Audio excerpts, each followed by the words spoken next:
Okay, so I try to broadcast things on Facebook and somewhere else. Hello, everyone, and welcome to our event on women, resistance, arts, and literature, hosted by the Department of Cross-Cultural and Regional Studies at the University of Copenhagen and IUAES Commission on Transnational Feminism and Queer Politics. My name is Nasim Basiri. I'm a Ph.D. student in Women, Gender, and Sexuality Studies at Oregon State University and the co-founder of Commission on Transnational Feminisms and Queer Politics at International Union of Anthropological and Ethnological Sciences. I will be moderating today's session with my colleague Ozlem from the University of Copenhagen today. Ozlem, would you please share a few words with us and introduce yourself, possible? Thank you. Yeah, thank you, Nasim, for your brief introduction. First, I would like to say hello to all the participants in this webinar. As Nasim already said, my name is Ozlem, and I am a PhD student in the Department of Cross-Cultural and Regional Studies at Copenhagen University, which is also one of the supporters of our webinar today. So hereby, I would like to welcome both the audience and our guest speakers, Azam Ali and Nabina, on behalf of my department. I also would like to say that I am so glad to be a part of this webinar with my dear friend and colleague Nasim. I think we can start the webinar now with a brief introduction about our speakers. Nasim? Thank you so much, Ozlem.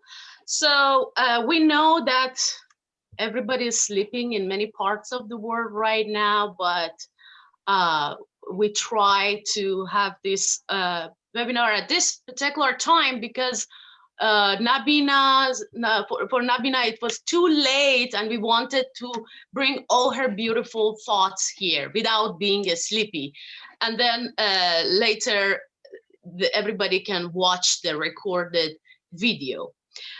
Also, we try to organize this webinar in a non-traditional fashion. So today we're hoping to imagine this webinar as a canvas where everyone can actually paint on it, whether it is the speakers or the participants. So through putting our thoughts, questions, and comments together, we all contribute to the formation and construction of this artistic work collectively. Please feel free to put any comments, questions there in the chat box. So when we reach to the questions and question and answer section of this webinar, we already have your questions there or comments. Today we're honored to have the poet Nabina and the singer and artist Azam Ali with us. We also have a surprise because I asked dear Atasalina Teresa, the American singer, songwriter, and photographer from Venice Beach in LA to join us and share some of her thoughts on the subject with us, and then she will join us later. Our first speaker today is Azam Ali, and Azam, as you all know, she's an international singer, an artist in her career, which spans over 15 years and include 12 collaborative and solo albums, as well as 2 prestigious Canadian JUNO award nominations. Azam Ali has confirmed her place as being one of the most prolific, versatile, and gifted singers and composers on the international stage today. Born in Iran, raised in India from the age of 4, and currently based in Los Angeles, with Azam's most notable work is with cutting-edge world music, electronic acoustic project Niaz, with whom she has released 4 best-selling and critically acclaimed albums on 6 Degrees Records. And so I'm not gonna continue talking about Azam because she's well known. No. Yeah. If anybody wants to read the full bio, they can read the full bio. Yeah, very true. So Azam Jun, the stage is yours. Thank you Please. so much. Yeah. I'm so honored to be here. Thank you, wonderful ladies.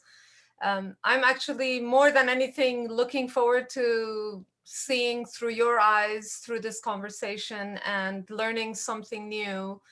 And if there's anything I can add with my voice, it is an honor. So thank you for having me and including me in this important discussion. Thank you so much, Azam. So can you please start talking about yourself as an artist, how you resist in your, or whatever, whatever really you want to share with us. I don't want to pose any questions on you, so please go ahead. We have to have a launching pad, so because there's so many things that I could talk about, because it's so vast, this subject. Yeah, so maybe we can just choose one point and then we can start from there, because it's going to be a long discussion, so I'm sure we're going to cover a lot of ground. Is there anything particular particular area that you would like me to start from? Yeah, I know, I just want you to talk about how do you describe your artistic path as a way of resistance, a kind of feminist resistance, maybe. Well, it's from a feminist standpoint, I think my biggest struggle as an artist, I inevitably, when I have these conversations, have to divorce myself as an artist from being a woman, because I never really approached my art from a gender point of view. But I think what I have struggled with most is definitions.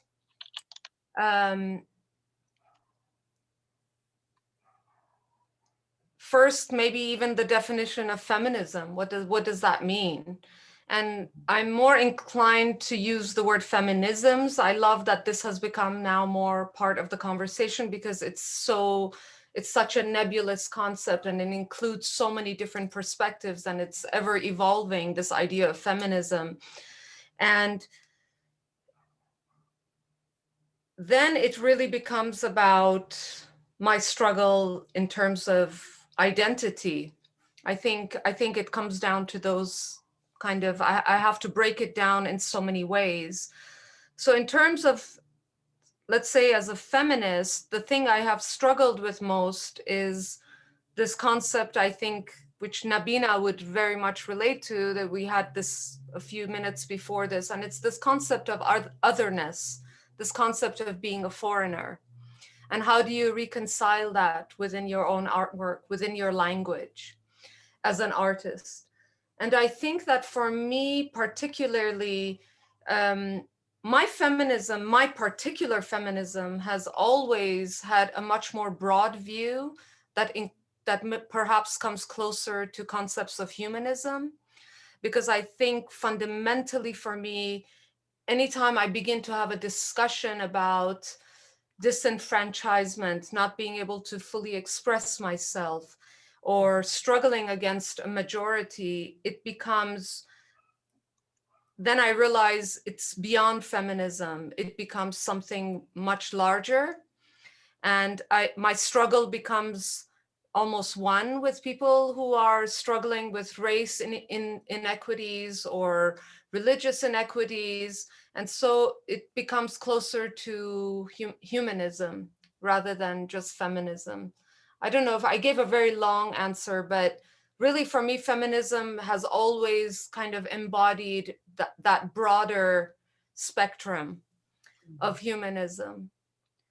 I don't know if I answered your question or not, because then I could talk for 1 hour about feminism and humanism, and then about sort of the struggle for identity, because we also, as women, I don't even want to say women, I think, because I think this is also an issue of anybody who comes from the East, from anywhere else, particularly us who come from the Orient. We are always asked immediately when we enter a space to identify ourselves. You know, you are asked to identify yourself. And this has been very problematic for me, this definition, this need to identify. So these have been my areas of struggle, you know, and it has not changed. It has not changed. I still have to identify myself. Right. So thank you so much for this. I also wanted to ask you that as an artist, and you talked about identity and all, what are those some of those existential crises that you faced as an artist? You were born in Iran, you faced the revolution, then you immigrated to India, and you know have this experience of living in India as well, which is again another male dominated society in a different way, perhaps very different from Iran, but it's still it is a patriarchal society. Yes. Talk about your experiences as a person that was confronted, as an artist that was confronted with the revolution and then later lived a life in diaspora. Do you have anything to reflect on this issue? I have 20 years of being an artist working in diaspora to reflect on this. Well, the trajectory of my life is an unusual one because I left Iran. I mean, I went to study in an English boarding school at the age of 4, and it was not as a result of the revolution. It was much more as a result of I came from a Baha'i, my mother's side of the family was Baha'i. And as you know, in the history of Iran, the Baha'is were, and still to this day are, very much oppressed within Iran. And my father's side was Muslim, but that's neither here nor there because he was not really part of our lives. But I went to study in India at a Baha'i school, so I kind of experienced the revolution in a very different way than those who were within Iran. I would come and go, and then it was kind of towards the end, I remember the last day, I remember the actual last night that I was in Iran and the Shah had died, and in Europe, and I realized even at that age that I would never ever see my country again. I remember that night so well. So my trajectory has been quite different. When I came here from India, I was 15 years old, and I didn't know immediately that I wanted to be an artist. I had studied classical dance actually in India. It was always kind of what was destined for me. And I came over here, and then I realized I wanted to go into an artistic career. And I remember when I first told my mother I wanted to become a professional musician, it was like telling her I wanted to become a prostitute. This is just in our cultures, it's this is not really a life goal, especially for a woman. So my mother was very confused, and anyway, it's a long history that brought me here. But I think for me the aspect of my journey to this point of where I find myself now is really reconciling my history, being uprooted from my homeland, losing an identity, losing family. This is something also we forget, that you don't just lose your motherland, but you are kind of your umbilical cord is severed from everybody and everything. And it's really, if I had to really credit one thinker for helping me find my way in my artistic world, it would really be Edward Said. I think when I discovered Edward Said in my artistic journey, on Zoom. Azam John, sorry for interrupt.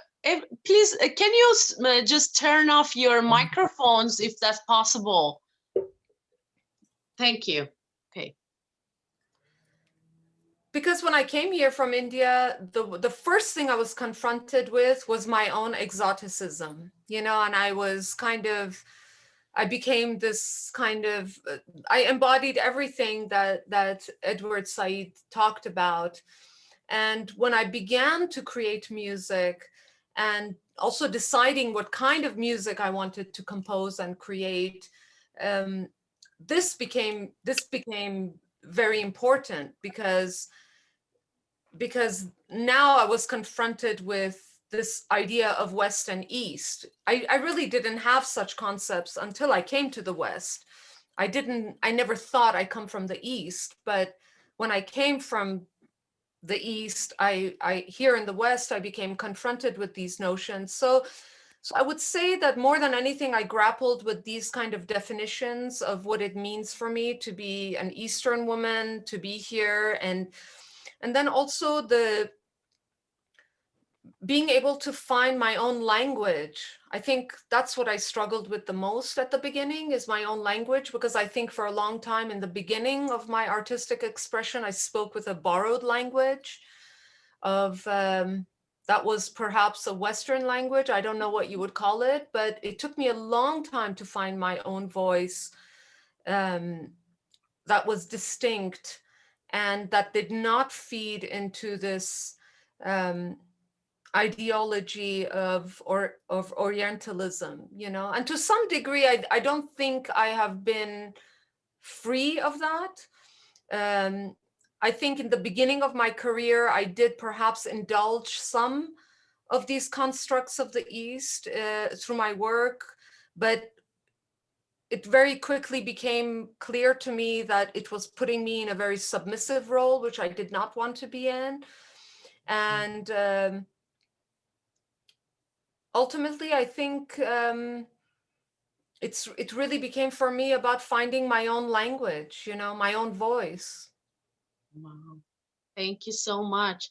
We're going to continue talking about this later, but Azam, you're a very successful artist. I have a question in mind for you that you might be able to answer this, and feel free to escape it if you don't want to talk about it. But why Iranian feminist arts and literature is not getting the attention it deserves in the Western world, and particularly in the United States? So how this, what do you think, how this approach had led to the intensification of marginalization and ultimately silencing feminist artistic work, or any other kinds of artistic works from Are you Iran? asking this question solely from in terms of the literary world for me? I'm talking about any kind of arts, music that you are in that industry. I hate to say this, but I think in terms of music, I would say that maybe one of my biggest successes is that in some ways, good or bad, I did fulfill this role of Orientalism. You know, it always comes back to that for me, that I did embody in many ways this exotic, this foreigner, this other, but in a way that was palpable, palatable to the Western world. And I think that a lot of times when we are speaking about Eastern artists, if they do not fulfill that role, it's less relatable, perhaps. You know, if I think about people in the literary world, you know, I think of someone like Marjane Satrapi, for example. Like, she, for me, she perhaps is the first woman I can think of, Iranian woman artist, whose work I personally resonated with. It didn't matter that it was in a completely different medium than mine, but what I appreciated about her was the language. She spoke with my language. She came from my land. She had my roots. She did not adopt a Western language to tell her story. And I think a lot of times we are expected to adopt a Western language to tell our stories. And for me, she didn't do that. The other thing that I loved about her, another writer, for example, who I love is the Jewish Iranian writer, Gina Nahai. She wrote one of my favorite novels to this date. It's Moonlight on the Avenue of Faith. She wrote Cry of the Peacock. I mean, incredible books. But why is she not that popular in the Western world? I mean, I know of her, and what I love about her is that same thing, she spoke with the language of our land, you know. She, like Moonlight on the Avenue of Faith, to me should be mandatory reading in terms of, if we're talking about novels and surrealism, because it's a story about a magical girl that grows up in a Jewish ghetto in Iran. But what's incredible about her to me is that she makes you fall in love with Iran in many ways when she tells that story. But it's through the language of an Iranian. And I think really at the end of the day, it comes down to Orientalism for me. I always find my way always coming back to that. And I hate that it has to be that way, because Orientalism for me is a lot like feminism. When you talk about it, a lot of it becomes about talking backwards. You know, you have to reflect on the past and history, which I hate to do, but it's sort of like a necessary evil in many ways. So I think that if writers fit within that mold of Orientalism, it would be a lot more attractive for a Western audience. Or on the other side, actually, I know I've given you too long of an answer, but I think there are artists, and I will not name them, because when I say this, all of us who know them will know who they are. But then we have artists, whether it's in the visual medium or musical or, you know, different mediums, who have found success as Iranian or diasporic artists through the sort of depiction of their culture in a more negative way. They have capitalized on the negative aspects of their culture, the oppression, which once again for me feeds back into what Orientalism is about, you know. Because a lot of times as artists we become victim of foreign ideas without even realizing it. And that was a big challenge for me, is making sure I was never going to become a victim of foreign ideas. Yeah, or foreign labels, let's say. Yes. Sometimes. Yes, exactly. Or foreign labels, because we see that, for example, Persepolis by Marjane Satrapi and some other feminist literary works from Iran have been brutally attacked by the Western academia. And, you know, they try to somehow relate it to Orientalism all the time. But this is not Orientalism. This is the living experience of a woman, especially when it comes to autobiographies, yes, or their diaries or their poetry. This can be also, you know, a continuation of colonization or imperialism. Yes, that absolutely. is affecting the Middle Eastern literature, and especially Iranian feminist literature. It has become a fashion that needs to be challenged. Yes, I mean, that's speaking of Marjane Satrapi, it's you know, for once again I'm reminded of what Edward Said said. You know, he always said that comics are a rebel's tool for subverting policed mindsets. You know, I'm paraphrasing, but he said something to that, you know. And I saw her, for me, I saw Marjane as a rebel in many forms, because no Iranian woman had expressed herself in that format. And when I read it, I remember when I got Persepolis, I bought it and I went to sit in this gallery and I said, I'll just read a few pages and I'll leave. And I read the whole thing. I could not get up. And by the end of it, I was crying because I felt like finally someone had told my story in writing. I saw something in it didn't matter that it was in a comic format or graphic novel. It was, she told my story. So that's what matters. The language matters to me. This language is so important of how we express ourselves, you know, and that it's not a borrowed language. I'm always afraid of that. When I express myself, I always have to step back and think, am I speaking with my own voice or is it a borrowed voice? Mm-hmm. That's very true. And exactly, or, you know, the borrowed words or the truths, the so-called truths that, you know, I really want to talk about it, that how do you resist this status quo, you know, or disrupt these narratives? Have you ever done anything in your art and music as a way of intervening or challenging the Western understanding of women in the Middle East?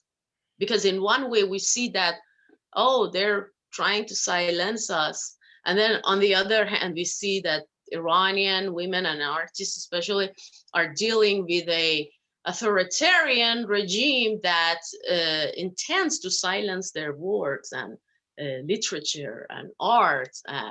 And then, so it's a two kind of pronged thing. They have to fight two battlefields Yes. at the same time. So can you share some of your experiences with these? Have you ever faced this challenge? Like, because it's really hard, you know, it makes your struggle hard, difficult. Well, when you asked me to do this, I started taking notes for what I wanted to talk about. And as you know, I ended up writing an essay. Thank you. That's amazing. So obviously I have a lot to say on the matter, and I'm not a woman of very few words. I suffer a bit from, I do have some social anxieties, but when it comes to sort of expressing my views, and especially if I have to write them, I'm a lot more articulate than if I have to talk about them, because I have time. So that's why I wrote about it. But Yeah. I do, if I had to say, if you asked me to really identify myself, I would say I'm more than anything a disruptor. I love to disrupt. And the way that I do that can be in so many ways, you know. The challenges I have faced have been less, I think, you know, you read my essay, and I think when I reflect upon my now, you know, I know in the bio you said 15 years, but it's an older bio. So now we're looking at 20 years. For me, being a woman was never, even though it was always there, I never ever allowed it to become an obstacle in my career. To me, it's such an arbitrary event in what body you are born, whether it's a male or female, or and especially people who take pride in sort of flags. And you know, I'm not a nationalist by any stretch of the imagination, because these are extremely arbitrary events that are not worthy of pride in terms of, you know, as a human being. So I have always ignored that aspect. My struggles have been very different in that I was always interested in innovation and breaking boundaries, and sort of challenging the status quo. And that demands that you meet the hierarchies head on and the power holders head on. That part has been my challenge within the performing arts world, because it's a very, very hierarchical world. And also within the music industry, which is extremely male dominated. So it's more, I prefer to think of myself that I'm really a disruptor. That's ultimately what I like to do. Yeah, that's very true. Thank you, Azam. I really hope that you could read a little bit of, you know, the essay that you wrote for this webinar. And thank you so much. It was really amazing. I mean, Well, right? you Yeah. I mean, inspired me. I love to, and I had never really done that, to put it all in one place, you know. And sometimes it just requires someone to ask you a question, and then you decide. You make it happen. I mean, it's not necessary to read it for anyone, because I want to hear from Nabina, and I want to hear from Ozlem and you. I want to have a conversation that is probably going to inspire more dialogue from me. It's hard for me to speak when I feel like I'm kind of on the spot, or it's, you know, I don't want it to become a monologue. So I let's just have the conversation, and I'm sure parts of my yes, essay will bleed into the conversation. exactly. All right.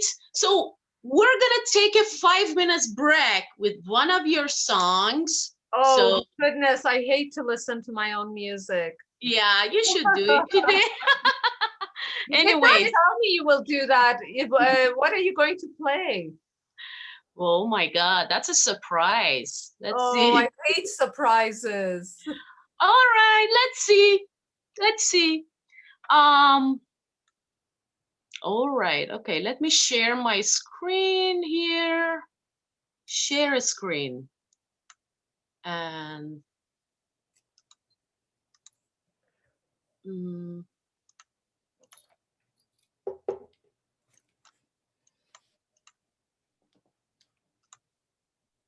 sorry about this, just taking forever. Okay. Mm, Wow, you're going that far back. Okay. so far. So do you hear it? Do you hear the music right now? Unfortunately, yes.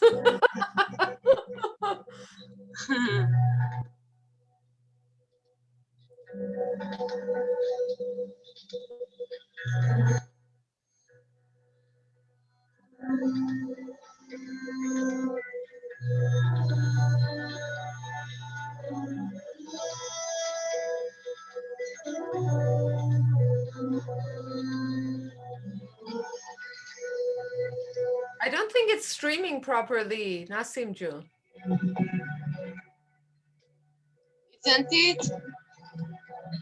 It keeps breaking up. Oh, sorry.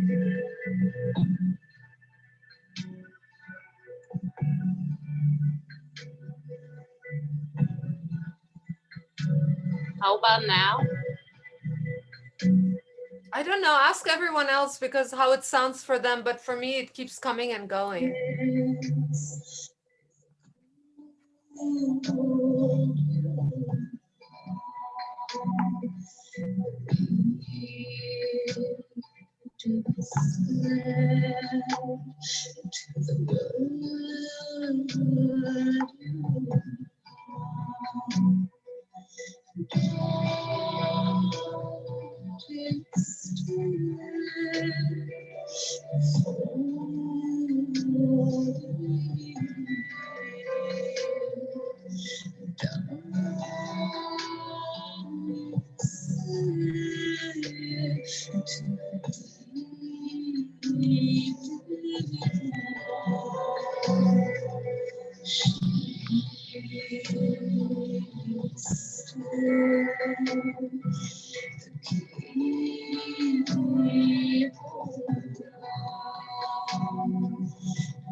All right. So Why did you choose that song? I'm curious. because I love it.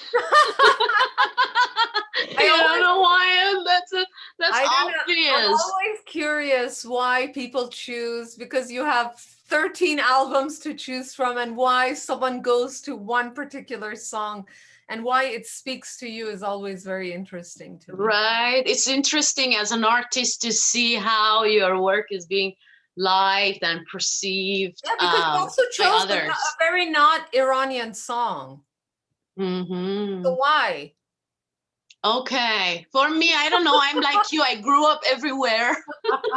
I always listen to Indian songs. I don't know, Romanian, Russian, Turkish, Arabic, everything. So that has shaped our identity as well.